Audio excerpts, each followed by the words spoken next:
Alright, you should be live. Microphone looks good. Alright, we're back. We're working on Mr. House, President and CEO.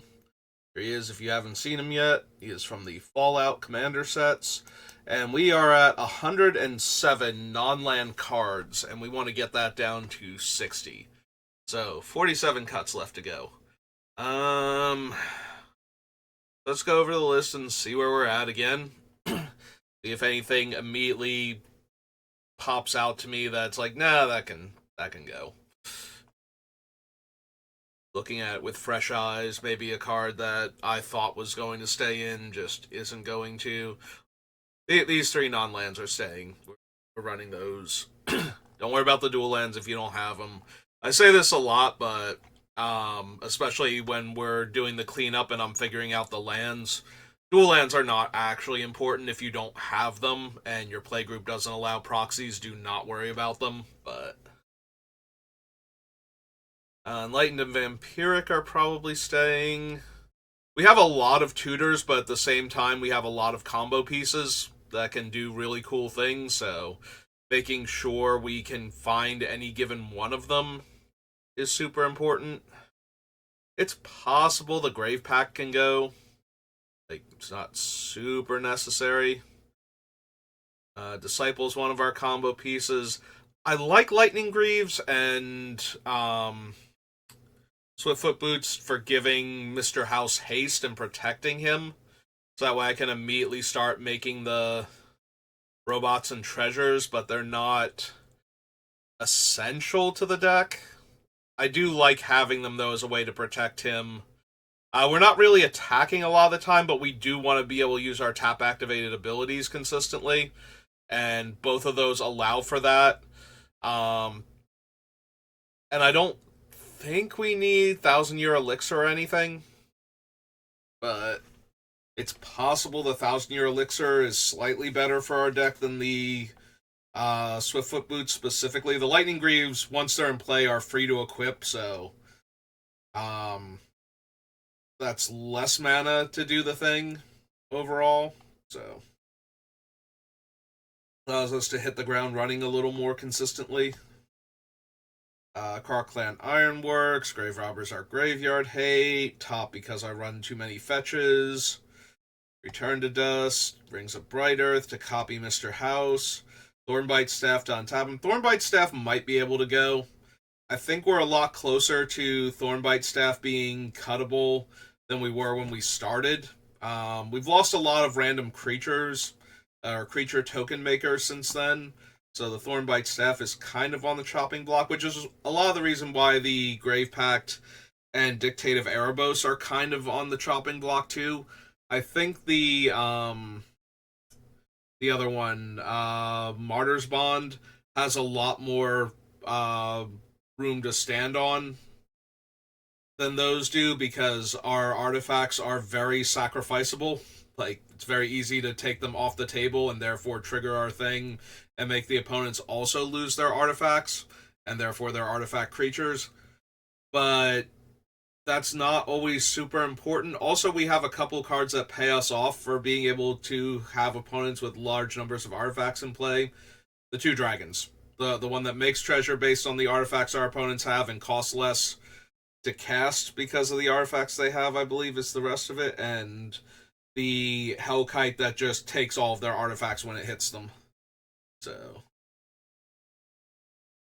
both of those are fine with that. So it is possible we cut the Thornbite Staff and the Grave Pact and the other Grave Pact like cards. Winding Clock is definitely staying. Gives us more stuff to do. Also, untapping our artifacts with the dice rolling ones is super helpful. I mean, I cut Grim Monolith and Mana Vault because untapping them is not as impressive, but it's fine. They can stay cut for right now. If it gets that bad, I might even cut a land or two and put the Mana Vault and the Grim Monolith back in if I'm really that concerned about it. Also, we might want to seriously consider the artifact lands, especially the 3 indestructible ones. from Modern Horizons 2 that we would get. 3 bridges. Just because that way we could untap them also to do more stuff on our opponent's turns. Yeah, there's the Tyrant who wants to steal their artifacts. Dictate of Erebos maybe can go. Ugin's fine for right now, but not essential. Yeah, we might drop like 1 or 2 of the other big board sweepers and just rely on Farewell's going to be our main one, but we also have Decree and Toxic Deluge and Ugin and some other stuff, so we might have 1 too many Wraths on the list. Marionette Master and Reckless Fireweaver can kill our opponents pretty quickly. Anointed Procession makes our things more consistent. Razaketh lets us just start sacrificing the robots and tutoring whatever we need. And with all the treasures that we're making, he's actually pretty reasonably castable. So, Revel in Riches, because why not? Like, it gives us treasure when our opponent's stuff dies, and it also randomly wins us the game. There's a chance I cut Revel in Riches just because we're not killing our opponent's creatures all the time as fast as I would like us to. But it does combo pretty well with things like the Mayhem Devil and the Havoc Jester. Like, if we are just killing things, I think Havoc Jester is also 1 damage to any target. I could be wrong about that. But if we're just killing our opponent's things and we make a treasure every time we do, then opponents with swarms of creatures might actually let us win by killing their little guys to make more treasure, to trigger the treasure coming into play and the treasure dying effects. And then we sacrifice the treasure and deal more damage to their stuff and rinse and repeat until they're out of little guys or we're out of opponents. You know, whichever happens first. Citadel, way too powerful. Intervention. You have Ruinous Ultimatum also. We make a lot of robots, and a lot of our combo piece win cons that are creatures are humans.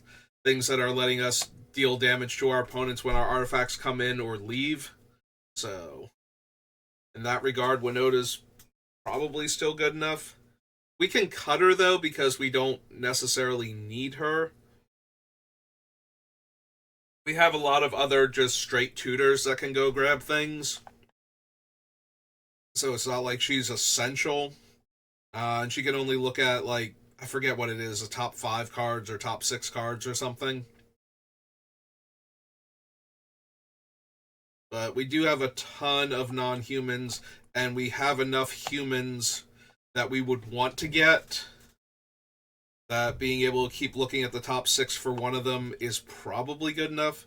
There are going to be times, though, where I attack with a bunch of robots and she misses. You know, like if I can attack with like 3 robots and most of my humans are near the bottom of my deck, or I've drawn some of them already, then I might miss most of the looks or even all of them. It would be kind of disappointing. I want to keep Magda because being able to tutor for the dragon is super helpful. Every time she becomes tapped, I get a treasure. And we also have the one guy from the Outlaws Commander set on the list right now.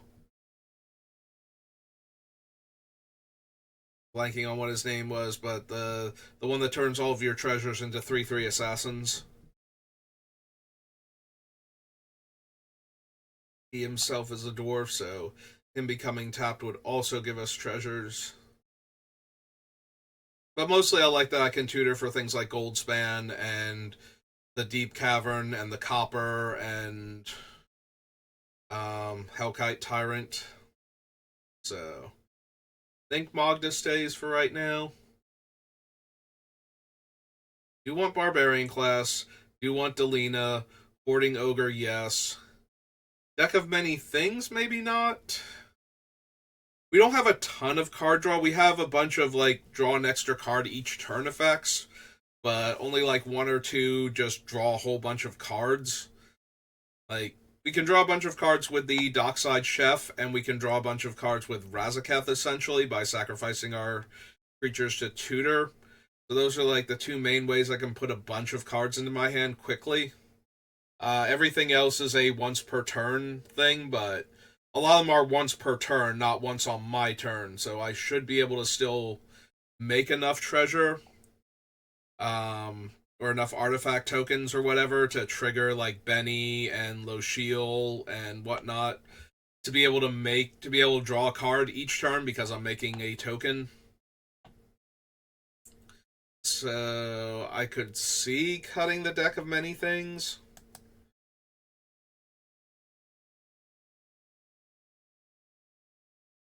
Also, while I could untap the deck on each player's turn with like the Unwinding Clock or the Clock of Omens, the more cards I wind up drawing from it, the harder it's going to be. Like, the more cards I regrow and the more cards I draw, the harder it's going to be to not discard my hand by accident. So, yeah, I can see cutting the deck of many things. We'll just treat this like it's my D&D campaigns, and we will remove the deck of many things as an option, because that is not one. That one, I know there are people that have run the deck and have had it be either useful or interesting or made for positive memories in a memorable campaign, but yeah, the deck just seems like it's trying to ruin the game a lot of the time. It's so random, and the power, like, the positive things you can get and the negative things you can get are so extreme in some cases that the deck can just derail an entire campaign if you're not careful. And you need to be really careful. So, yeah, I've never actually used a deck of many things. I could see doing a modded deck of many things where the extremes are a lot less. So that way, when players get like a negative thing, it doesn't end the game for them, basically. Like, there are a few of these things that will literally end the game for that character. And it's kind of ridiculous. Like, you lose all of your worldly possessions. It's like, you were a 20th level character. You have like +5 gear and 1,000,000 gold, and it's gone now. And you need to get re-kitted real quick. And that's a huge drain on resources and a whole lot of questing, unless the DM wants to just yada yada your way through that one. In which case, it's like, okay, your party just lost, like 1,000,000 gold or something. Some obscene amount of gold pieces have disappeared from your coffers, and your weapons and armor are less cool because you have to get like the generic stuff off the epic level rack. And you could have done a lot of that anyway without having to pull from the deck of screw your campaign over. And then, of course, there's the personal Grim Reaper, and killing that thing's a nightmare, and if you can't, it just kills you. I'm pretty sure some versions, depending on which edition you're using, if that Grim Reaper slays you, you're just done. Like, there's no resurrection, no anything. It's like a true death removal for that player, so... Yeah, deck of many things. Not a fan. Like, I'd rather introduce almost any other artifact level magic item into a campaign over the deck.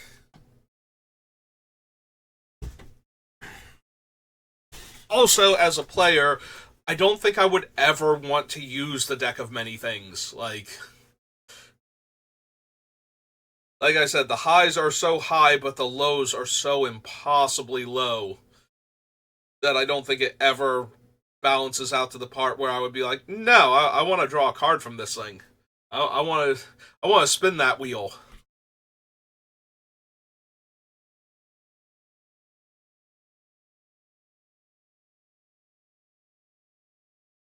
Anyway, I do want to keep the Zorn for right now, because if we don't have Mondrak or Anointed Procession, then we need the Zorn, so that way when I make treasures off of Mr. House or anything else, I have more treasures to work with. for um for activating his ability mostly. The more treasures we make, the more often we can use his activated ability, the more we can use it. We want to get to the part where we're rolling so many dice that we will just keep making treasure off of him statistically. Like, we just have to have an incredibly epic sequence of fails in order to not make a bunch of treasure off Mr. House.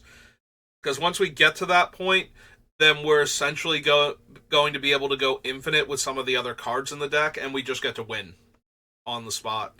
So, he's a very weird combo deck in that he's not infallible once you assemble the combo. But he's close enough. Alright, real talk. Do we cut Fable the Mirror Breaker? So, the Goblin token makes treasure, and Kiki makes copies of anything. So, both are really strong. The Loot 2-away or Rummage 2-away is also fine. You know, when we're trying to assemble a combo, more card draw, more better, but while the individual pieces are all playable in the deck and decent at what they're doing, and we're getting all of them crammed into one card, I don't know that the sum total of it is actually worth the amount of effort we're putting into it. Like, we have to wait 3 turn cycles to get actual Kiki out of it. So,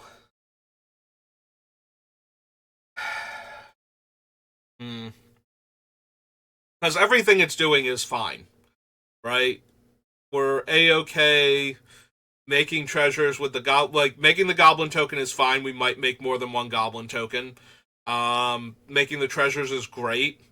It's what we really want to do with the deck. Rummaging is fine. And then when we get to the part where we can start making token copies of our non-legendary creatures, especially if we have any of the other token multipliers, is where that starts to get out of hand. Like, we can't copy legendaries, but if we were to copy, like, the Zorn first, so that way we get extra treasure out of the thing. Like, it's fine. I feel like it's one of the cards we can cut, though. Like, Fable has a very high power level for what it is. But when we have all these other cards and it's not actually enabling the combo very well, like, yes, it makes treasures, but it can only make the treasures when the token attacks. So we can realistically only make 1 treasure from it per turn, unless we have token multipliers, or 2 once it's completed its course, if we don't have anything better to copy with the Kiki. Weirdly enough, if the Kiki itself was an artifact instead of an enchantment, I'd be slightly more inclined towards it, because then things like the Unwinding Clock and the Clock of Omens could untap the Kiki to make more copies. So that would be super helpful, but as it stands, probably able to cut it. We're at the part where I have to cut things that I really like anyway. Because we're getting close to the part where I have to cut things that I desperately want to keep in the deck. Just because we don't have room anymore. Like, almost every card left on this list right now is utility or combo piece. Like, there's an argument to be made for cutting Ragavan here, despite for much the same reason as Fable the Mirror Breaker. Like, he does good work, he's very efficient, and he lets you get started super early.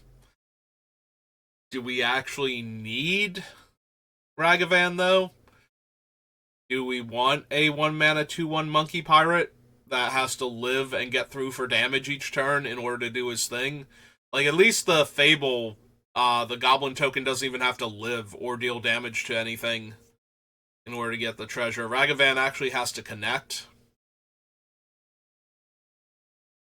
We have a lot of other treasure makers, and like, obviously he's good.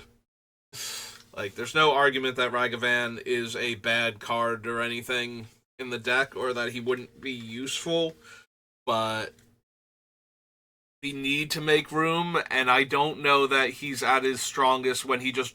So Ragavan on, like, turn 1 is insane. Ragavan on turn 10, when you top deck him, though, kind of not the best. So I think we're alright to cut him, despite the incredibly fast starts he would enable. It's not even like Soul Ring, where it's like, okay, well, at least I'm going to be up 2 mana next turn, and I still have lots of expensive spells, or, like, I can double spell and pay an activation cost and everything in the same turn. No, you top deck Ragavan late, and it's like, okay, is anybody vulnerable if I, like, dash him in real quick? And if the answer is no, then Ragavan is worse than a land drawn late in the game. So, yes, if you have him in the opening hand and you go Mountain Ragavan, that's going to be an insane game of Magic for you. You're going to start off really strong and potentially just run away with the game. So, it's not like he's bad. Like I said, he's actually an insanely good card. But we're not taking full advantage of him, and we don't have what we would need to, like, take advantage of him later in the game, especially when we draw him, is the biggest issue.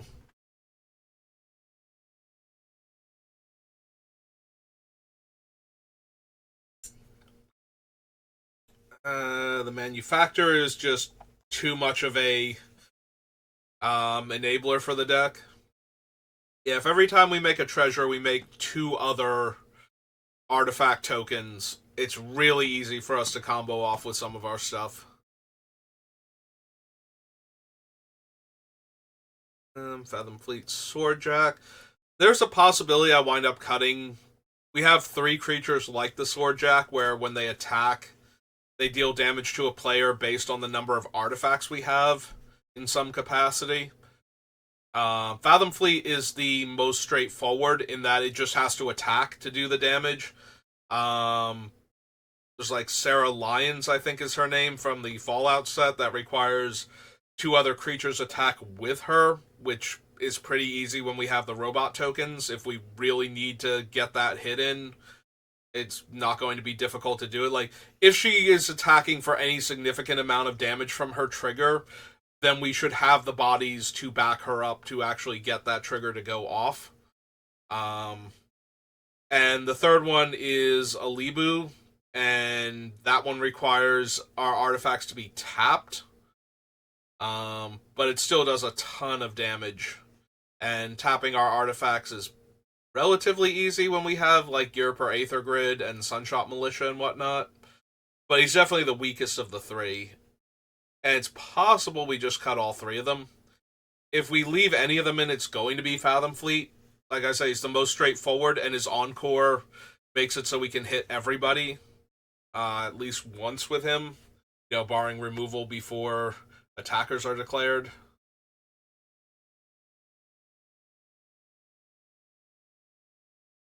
So yeah, we'll keep the Fathom Fleet if nothing else, but we might cut Alibu and we might cut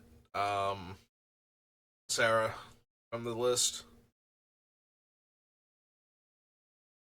We want to keep the Agent of the Iron Throne, because as long as we have Mr. House out, all of my artifacts are draining for 1. All my artifacts and creatures dying causes each opponent to lose a life. That's more than enough for me. I want to run that. Artillerist deals damage when they come in to each opponent. Will is one of our dice rerollers.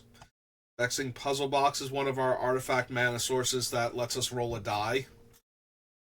Also, it tutors for other artifacts when we get the counters on it. The downside to that is it's hard to get this thing going without having one of the artifacts we would tutor for, but once we have one of them to make it easier, especially the Clock of Omens. Clock of Omens is going to be like one of the key combo pieces for this deck. It feels like being able to tap two artifacts to untap an artifact enables basically the entire deck. Like, I think it might even be more important than Krark-Clan Ironworks, honestly. And that's saying an awful lot because the Ironworks is also one of our best cards. So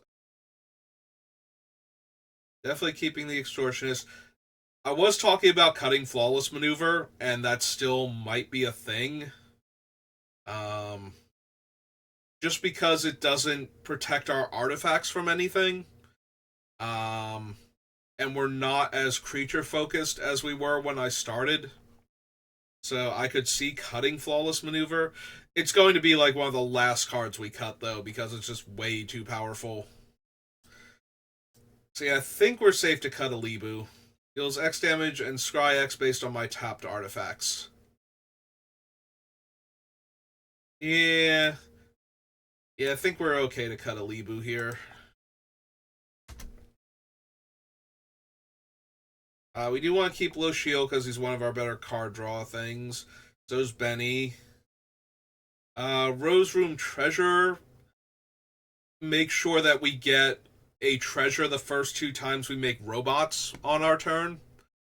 Even if we don't make the treasure already. And if we do make the treasure, that's okay too, because now we're making two treasures. One from Mr. House and one from Rose Room, so... Yeah, he cuts down on the luck factor for setting up, so I think we keep the Rose Room. We can cut Technomancer. He's fine in the deck. Like, being able to buy back our dead creatures by trading in our excess artifacts. Like, just obviously super helpful with everything else that we're doing, but he's not the most efficient at it, especially when we're trying to bring back 3 and 4 power creatures. Which a bunch of our combo creatures are. We do have a bunch of 1 power creatures also, though, that we can bring back, that it's super helpful to do so.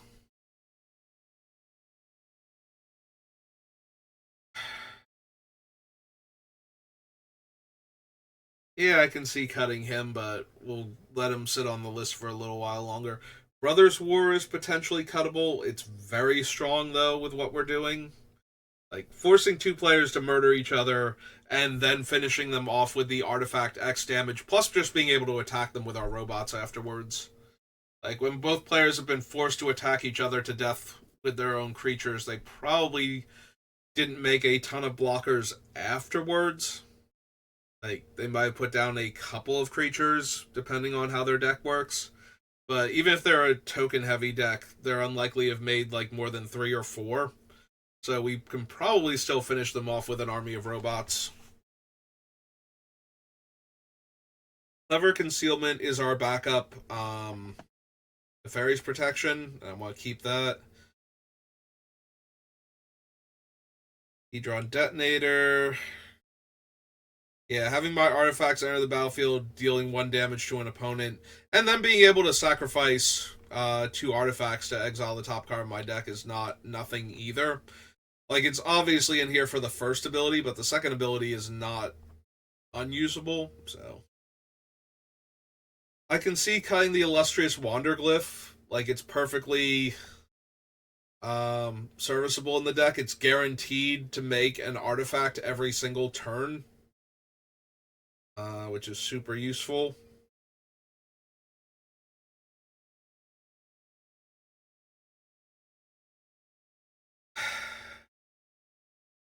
Do I cut Vaughn?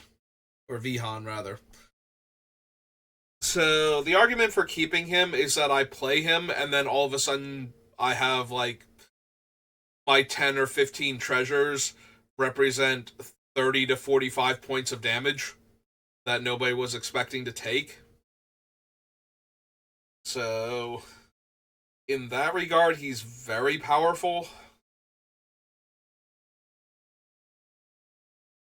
Also, he doesn't tap any of the treasures to do that. He gives them vigilance and haste because they're outlaws since they're assassins. So any new treasures I make from him coming into play, for example, um, like Rose Room Trigger and whatnot, will also be able to attack and will also add to the surprise damage. Yeah, I think he stays on the list for the most part, but it is possible we can cut him because he's not essential to any combo that we're doing. I think we can cut Sarah.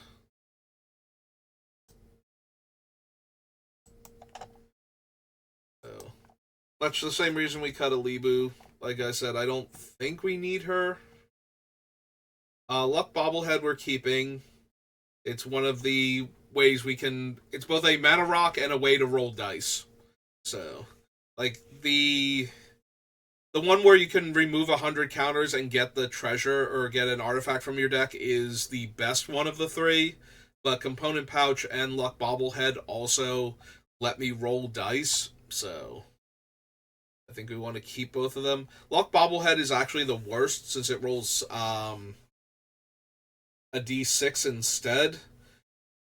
But at least it lets me create treasures on like a 2 and a 4. And if I actually roll the 6, then I get like the robot and the treasure. So 4 and 6 both give me the robot and the treasure. And the 5 gives me the robot from Mr. House at least. So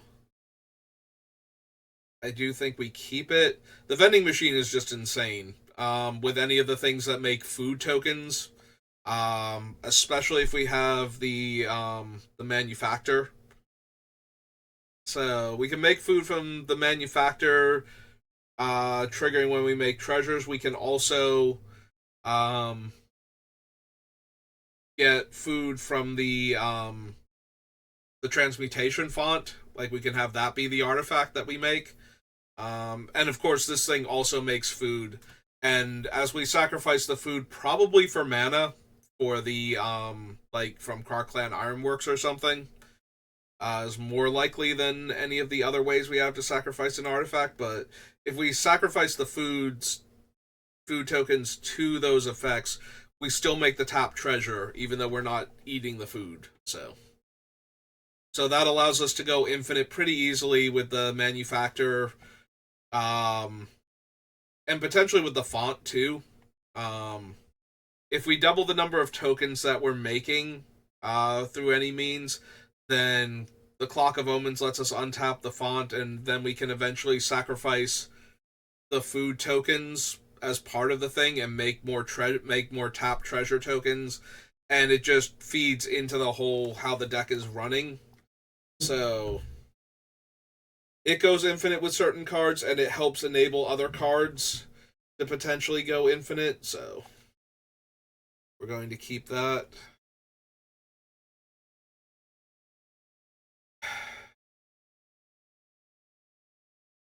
I'm looking at Comet, and I don't want to cut him because if we ever roll a 6, yeah, I don't want to cut Comet because rolling 6s makes it very hard for him to not, like, in order for him to not go infinite when we're rolling 6s, the other numbers that we're rolling have to subtract loyalty from him until it takes him off of the board entirely. And the downside to that is that all of his higher numbers take loyalty off of him. It's only his lower number that adds loyalty to him, and if we have the extra dice rolling, it's a lot harder for both of the numbers to be low enough to add loyalty to him. You have to roll 2d6, and both of them have to be a 1 or a 2 in order for him to actually get loyalty added to him. And then we're also hoping for 6s at the same time, so that way we can activate his abilities 2 more times each time we hit a 6, so that we can roll more dice. Plus, rolling 6s is making the robot and the treasure token off Mr. House, which is kind of the whole reason we want to be rolling these dice in the first place. So, yeah. So, Comet stays in, but it's not... He's not as good as I would like him to be, basically. Um, I still want to keep the complaints clerk. I do appreciate that if we ever roll super low, the complaints clerk gives us a robot creature token. So we're getting an artifact creature token out of the complaints clerk when we have the epic fail roll. Um, so that's another way we can guarantee that we get stuff even when we're not getting things. Also, it opens an attraction, and any one of the attractions being in play is a guaranteed extra d6 rolled each turn, with possible additional upside. We do have to run 10 different attractions, is the problem, so there's only like 5 of them we actually want. But at the same time, we're getting value out of it just by having it in play, so. Come back to Plum, who I was on last time at the very end. And I think he still stays for right now, but we're getting close to where we're going to have to cut something soon. So if we copy him, that's 6. So we got 5 cards I cut off of the list just by going through the list. So we clear those off. We still need 45 cuts. So even after taking some of the things off of the list that I suggested could go, that's still not going to be anywhere near enough for it to be what the actual deck looks like. Alright, I think we are safe to cut the Grave Pact cards. We had a little bit of an Aristocrats thing going on, so... Ooh, excuse me, so they felt playable, but... We're hurting for cuts, so... They were already on the chopping block. I think it's safe to cut them. Yeah, these are my 2 biggest things. The Clock of Omens and the Ironworks are probably the 2 most important cards on the list.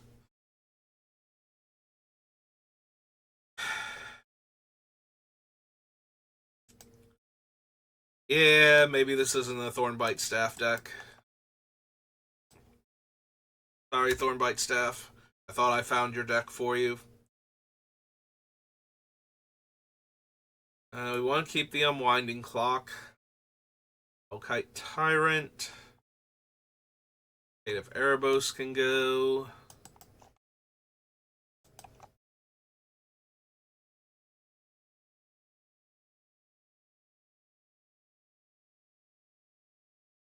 Making, Marionette Master, Reckless Fireweaver, Painted Procession, Razaketh, Revel. It's possible I cut the Revel. Like, it's not the way I want to win to begin with, but I also appreciate that it's making treasure when our opponent's creatures die, which is enabling some of our stuff. So I do want to keep it. I would actually like Revel and Riches a lot more if it didn't have the you win the game if you have 10 plus treasures. Like, just having an enchantment that gives me a treasure every time my opponent's creature dies would actually be just way more preferable.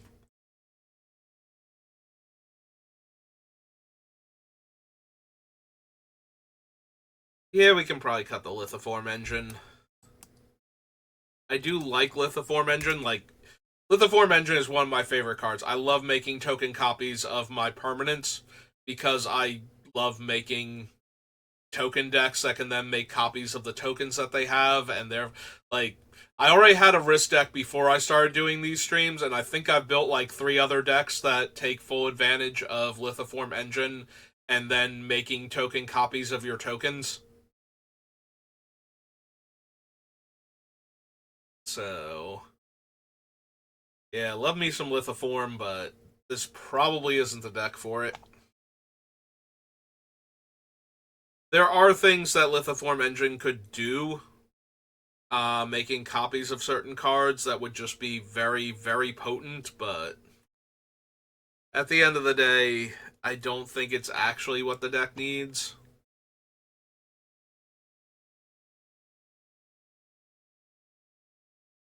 Like, the biggest thing it could possibly do is make a token copy of Anointed Procession. And because we, like, having multiple copies doesn't really help of Ironworks or Clock, except that now I have an additional artifact to tap using the clock to untap things, so that's nice, but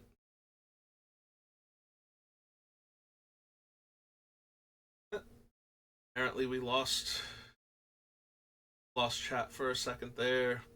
I'm not dropping frames and I didn't get disconnected. Okay. Saw the loading screen over there.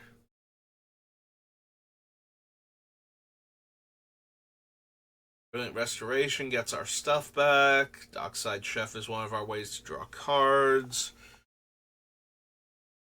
We're keeping the Mother of Machines because we have too many things that come into play to do stuff.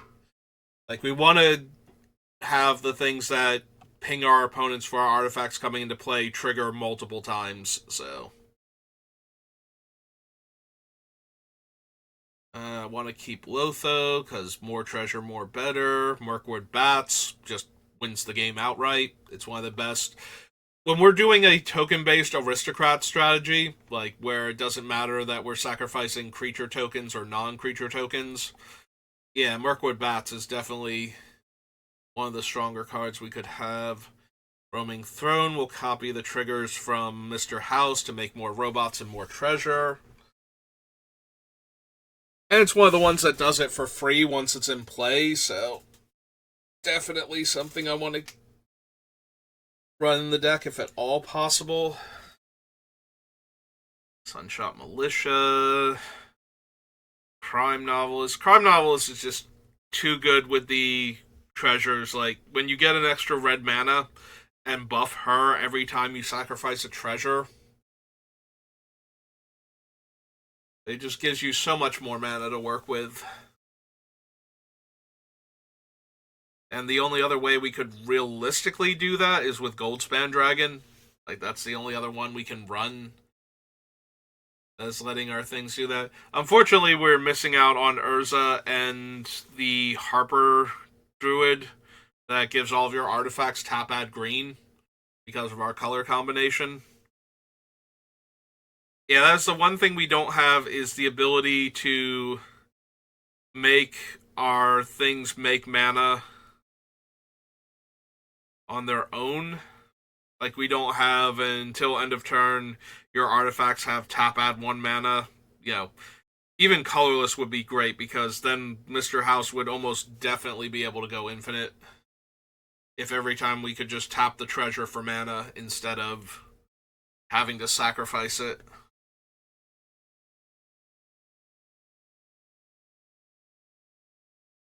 Definitely want Kemble. Do want Delnay too, because Mr. House is 0 power, and we want to copy those triggers. Aunt goes infinite. Grim Tutor, Swiftfoot Boots. Karkesh copies Mr. House. Aether Grid deals damage. Juster deals damage. Manufactor makes us make more tokens. 1, 2, 3, 4 cards I managed to cut off the list.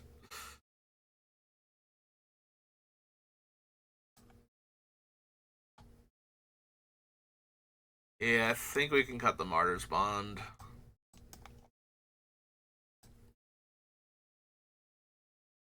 Deluge, Dockside, Hoover, Lochiel.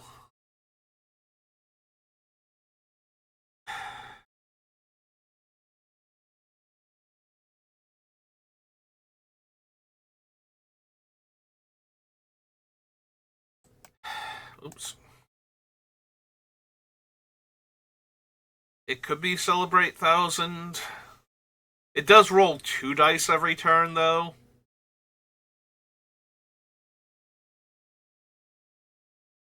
Just, you know, twice as many things. So if I'm spending 5 mana on an artifact, at least it's rolling 2 dice, and it rolls 2 dice immediately if we cast it pre-combat, so it's not like we're missing out on a roll or it has to survive a turn cycle or something.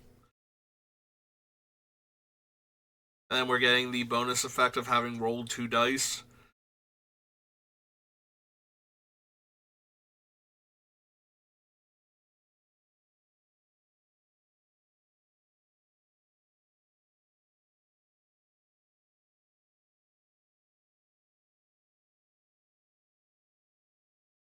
And Mastermind, Plum, and Negan. So 1, 2, 3, 4, 5. Although now that we're cutting the Grave Pact effects, I'm wondering if we can cut Negan. So he's guaranteed to kill one creature. Like, whatever I want to die most, I can choose, and he will kill that creature, regardless of what the other player chooses. So, while there is a little bit of, oh, did I pick the obvious creature? Or so that way you don't have to sacrifice anything else? Or do you pick, like, do you not pick your obvious creature just in case and pick one of your other creatures and hope that I did that and then I get to kill 2 things? But without the Grave Pact effects, the opponents aren't as likely to be sacrificing creatures, which takes away from Negan's actual potential, I guess. So it has to specifically be an opponent sacrifices a creature for me to get a treasure, not an opponent's creature dies. So yeah, I think we can cut Negan then. So that's actually 6 cuts on this pass.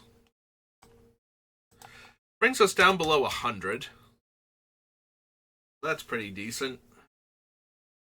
Alright, we got a few more minutes before we start encroaching on the hour mark. Sip of water. We'll see if we can find anything else. Let's go down to the removal package. I think we have a bit more wiggle room in the mass removal.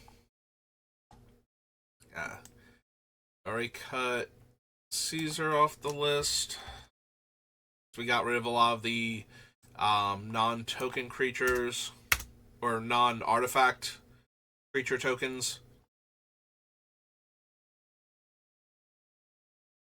Those off. We get rid of Negan and attempted murder because we cut both of them. Our removal package.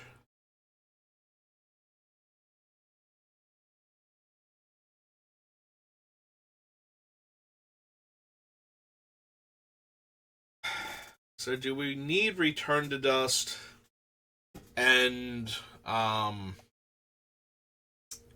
what's its name? Return to Dust and Heliod's Intervention? I think the answer is no. So the question then becomes, do I care about exiling them?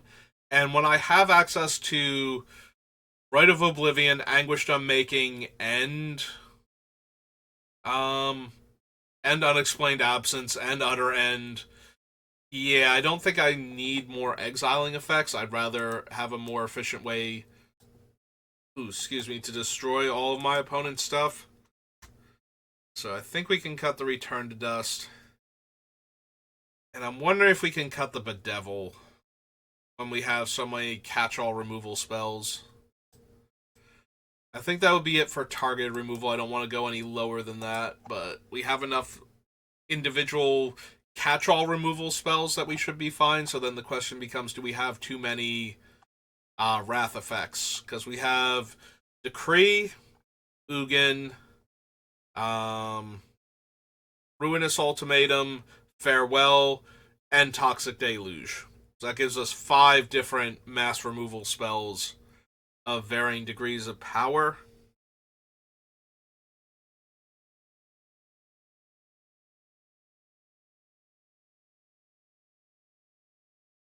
So I do like how Decree of Pain won't kill our commander or his robots when we cycle it. If we need to kill a whole number of creature tokens, Flickering Hornet Queens or something. And then when we get up to 8 mana, it can just kill everything and draw me a ton of cards.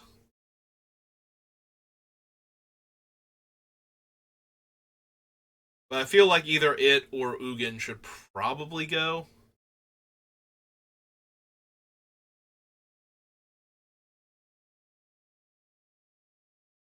Maybe it is Ugin then. Ugin can deal with a lot of other stuff, but Ugin can also kill a bunch of my like a bunch of the combo pieces that will kill the opponents. Like he's leaving alone all of our treasures and all of our robots, but not the enchantments and creatures that deal damage to our opponents when those artifacts come into play and leave play. Decree isn't leaving them alive either, but it's putting them into our graveyard and drawing us a bunch of cards, so we can always get them back later. Not that I have a ton of great ways to get back creatures. Like, it's basically Ruthless Technomancer at this point as my primary reanimation spell. I think we can afford to cut Ugin then. So, yeah, we got Ugin, Bedevil, and Return to Dust.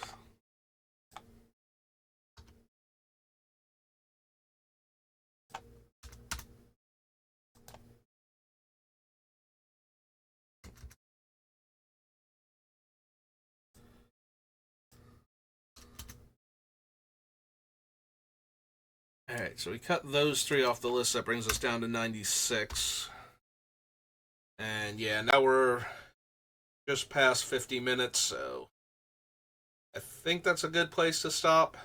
We should be able to finish Mr. House by this like Thursday, I would think, at the rate we're going. It's going to get rougher each time because there are fewer and fewer cards I'm willing to part with. There are a lot of cards on this list that I'm very excited to have in the same deck. So as we cut more of them, I'm going to get sadder. Like, I can see cutting the Marionette Master, for instance, because it's more expensive than a lot of the other cards with similar effects, and I'm just not going to have room for every single thing that's doing the thing we want it to do. So it's going to be cuts like that, though, where it's things that I really wanted in the deck or that are good redundant pieces for the combos, and we're just going to have to cut them because we don't have room anymore. But yeah, that's going to do it for me for right now, so thank you for watching, and I will see you next time. Have a good rest of your day.